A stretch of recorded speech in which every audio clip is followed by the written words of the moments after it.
आज हम सीखेंगे कि हथियारों को चलाना कैसे। So today we will learn how to use these weapons. Hindi Bible में ऐसा लिखा है, The Hindi Bible says, हमारी लड़ाई के हथियार शारीरिक नहीं, the weapons of our warfare are not पर carnal, गढ़ों को ढा देने के लिए परमेश्वर के द्वारा सामर्थी हैं। but mighty in God for pulling down strongholds.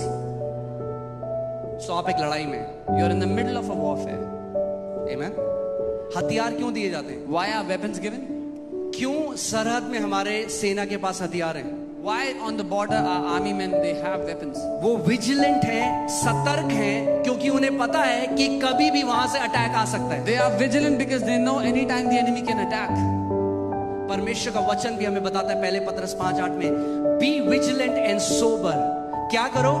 सतर्क रहो, क्योंकि तुम्हारा दुश्मन जो शैतान है वो फाड़ खाने वाले सिंह की तरह मौका तलाश रहा है कि कब तुम्हें फाड़ खाए। 1 Peter 5:8, the Bible tells us to be alert, be sober-minded, because we have an enemy who is looking for whom to devour like a क्या लिखा है? सचेत रहो और जागते रहो। Be sober and vigilant. जागते रहो का मतलब ये नहीं कि रात को सो मत। It doesn't mean don't sleep at night. जागते रहो का मतलब अलर्ट रहो, It means to stay alert. क्योंकि मैं आपको बताऊंगा शैतान कैसे बीमारी डालता है हमारे शरीर। I'll tell you how the enemy puts sickness in people's bodies. परमेश्वर का वचन क्या कह रहा है? सचेत रहो, जागते रहो, The Bible is telling us to be sober and vigilant. क्योंकि तुम्हारा विरोधी शैतान गरजने वाले सिंह की नाई इस खोज में रहता है कि किसको फाड़ खाए।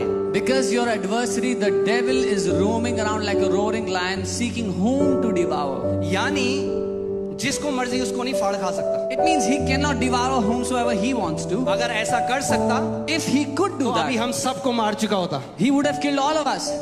तो वो ढूंढ रहा है मौका, So the devil is looking for an opportunity. कैसे मुझे मौका मिलेगा किसी विश्वासी के अंदर घुसने का और इसको फाड़ खाने का और नाश करने का। How will I get an opportunity to get in a believer's life and to tear him apart? आमेन। सो परमेश्वर आज आपसे क्या कह रहे हैं? So what is the Lord telling you today? अगर आप जयवंत जीवन जीना चाहते हो If you want to live a victorious life, तो एक तरीका है, there is a way.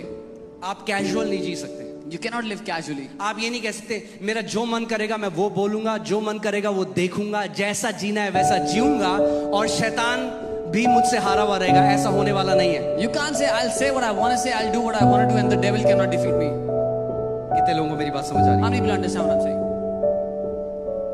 है? जो एक सरहद में फौजी है वो कहेगा अरे यार ये कुछ हो तो रहा नहीं है कुछ, जब मैं चिप्स खाता हूँ रात को भरपेट खाना खा के सो जाता हूँ। The soldiers on the border are not wondering nothing is happening, so let me eat stomach full and sleep at night. वो वहां पे रक्षा कर रहे हैं, इसीलिए आज हम यहाँ शांति से रह रहे हैं। Because they're on the border protecting us so we can live peacefully here. आपको अपने शरीर की रक्षा करनी है। You have to guard your bodies. आपको अपनी आंखों की रक्षा करनी You है। have to guard your eyes. आपको अपने कानों की रक्षा You करनी have है। to guard your ears. आप कानों से क्या सुनते हो? What do you hear आप from your आंखों ears? से क्या देखते हो? What do you see from your आप मुंह eyes? से क्या बोलते हो? What do you speak from your mouth? क्योंकि यहाँ से शैतान को एंट्री मिलती है हमारे बॉडी में। Because through these things the devil gets an entry in our life, in our body. Hallelujah. कुछ सीख रहे हैं हम? Are you learning something?